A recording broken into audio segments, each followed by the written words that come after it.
Hello friends, welcome to cookie cooker light. So இந்த பாதாம் caramel kulfi எப்படி பண்ணலாம் அப்படின்றத பார்க்கலாம் வாங்க. அதுக்கு முன்னாடி நம்மளோட சேனலை இன்னும் நீங்கள் சப்ஸ்கிரைப் பண்ணலைன்னா சப்ஸ்கிரைப் பண்ணிக்கோங்க. ஸோ ஃபஸ்ட்டு ஒரு சாஸ் பேனில் 4 டேபிள் ஸ்பூன் வந்து சர்க்கரை போட்டிருக்கேன். ஃபஸ்ட்டு கேரமல் பண்ணிக்கலாம். அடுப்பை வந்து மீடியம் ஃப்ளேம்லேயே வச்சுக்கோங்க, இல்லாட்டி பர்ன் ஆகிடும். லைட்டாக கோல்டன் கலர் வரணும்.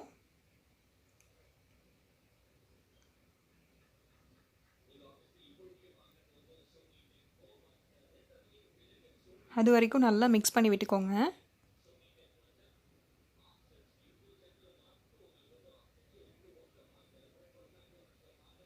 ஸோ இன்னும் கொஞ்சம் கோல்டன் கலரில் வரணும்.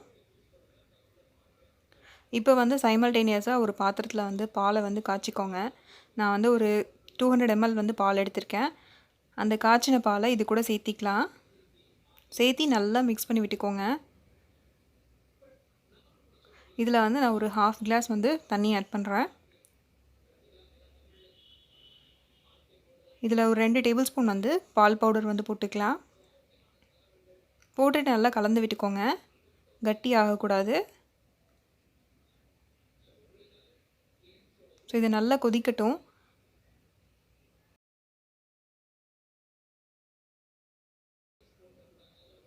ஸோ இப்போ நல்லா வந்து கொதிச்சிருச்சு. இதில் வந்து நான் ஒரு 2 டேபிள் ஸ்பூன் வந்து கார்ன்ஃப்ளவரை வந்து 2 டேபிள் ஸ்பூன் வாட்டரில் மிக்ஸ் பண்ணி வச்சுருக்கேன். அதை இது கூட ஆட் பண்ணிக்கலாம். ஸோ இது நல்லா கலந்து விட்டுக்கலாம். இப்போ நல்லா கெட்டியாகும், நல்லா க்ரீமியாகும். இப்போ ஓரளவுக்கு வந்து க்ரீமியாக ஆயிடுச்சு. இப்போ வந்து கட் பண்ணி வச்சுருக்கிற பாதாம் அண்ட் பிஸ்தா வந்து ஆட் பண்ணிக்கலாம். இது வந்து ஆப்ஷனல் தான், இருந்ததுன்னா யூஸ் பண்ணிக்கோங்க.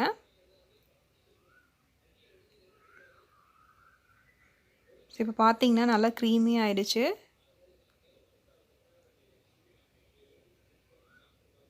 ஒரு 5 to 10 மினிட்ஸ் வந்து நல்லா கொதிச்சிச்சு அப்படின்னா இந்த மாதிரி க்ரீமியாக ஆகிடும். ஸோ இப்போ வந்து அதை எடுத்துகிட்டு ஆற வச்சிடலாம். ஆற வச்சுட்டு அதை வந்து மிக்ஸி ஜாரில் போட்டுக்கலாம். போட்டு நல்லா ஒரு நிமிஷம் நல்லா வந்து பீட் பண்ணி எடுத்துக்கலாம். பீட் பண்ணி எடுத்ததுக்கப்புறமா அதை வந்து கிளாஸில் ஊற்றுறேன். இது அப்படியே வந்து ஃப்ரீசரில் வச்சிடலாம். ஒரு 8 hours, 5 to 8 hours இது அப்படியே ஃப்ரீசரில் வச்சிடலாம். ஸோ இப்போ 8 hours ஆகிடுச்சு. நம்மளோட குல்ஃபி வந்து ரெடி ஆகிடுச்சு. நான் வந்து நைஃப் தான் யூஸ் பண்ணுறேன். ஃபஸ்ட்டு இது நீங்கள் சைட்ஸ்லேருந்து ஒட்டாமல் வரணும் அப்படின்றதுக்காக கையில் வந்து தேய்ச்சிட்டேன். ஸோ இப்போ நான் நைஃப் யூஸ் பண்ணுறேன். நீங்கள் வந்து ஸ்டிக் வேணும்னா யூஸ் பண்ணிக்கோங்க. ஸோ அப்படியே வந்து ரோல் பண்ணிங்க அப்படின்னா ஈஸியாக வந்துடும்.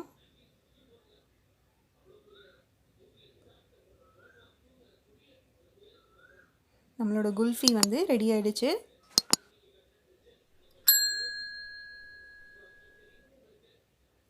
சூப்பரான குல்ஃபி வந்து ரெடி ஆகிடுச்சு. நீங்களும் ட்ரை பண்ணி பாருங்கள். ட்ரை பண்ணி பார்த்துட்டு உங்களோட கமெண்ட்டை வந்து கமெண்ட் செக்ஷனில் சொல்லுங்கள். இந்த வீடியோ உங்களுக்கு பிடிச்சிருந்தது அப்படின்னா லைக் பண்ணுங்கள், கமெண்ட் பண்ணுங்கள். உங்களோட ஃப்ரெண்ட்ஸுக்கும் வந்து மறக்காமல் ஷேர் பண்ணுங்கள். இந்த மாதிரி நிறைய வீடியோஸ்க்கு நம்மளோட சேனலை வந்து சப்ஸ்கிரைப் பண்ணிக்கோங்க. ஸோ இது வந்து கட் பண்ணி காமிக்கிறேன்.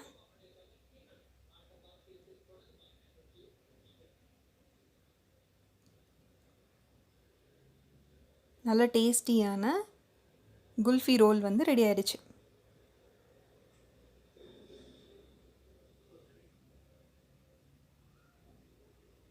ஸோ இந்த ரெசிபி நீங்களும் வந்து கண்டிப்பாக ட்ரை பண்ணி பாருங்கள். ட்ரை பண்ணி பார்த்துட்டு உங்களோட கமெண்ட்டை வந்து கமெண்ட் செக்ஷனில் சொல்லுங்கள்.